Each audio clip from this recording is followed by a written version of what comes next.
Saya nak pesan satu boleh tak? Bila kita solat tarawih bersama dengan imam, tolonglah solat witir juga bersama dengan imam. Bila tengok ramai pekat-pekat balik, mungkin mereka tak tahu kelebihan solat witir bersama dengan imam. Bahkan apabila ditanya dengan Imam Ahmad rahimahullah ta'ala, apa yang beliau prefer? Dia kata, aku lebih harapkan solat tarawih bersama dengan imam, bahkan witir juga bersama dengan imam.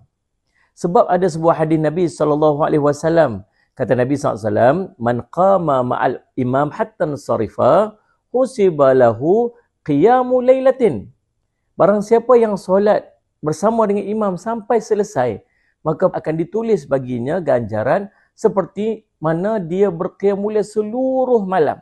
Tu kelebihannya. Maka saya nak ajak tuan-tuan sekalian, tolonglah kita solat sampai habis bersama dengan imam sampai selesai witir.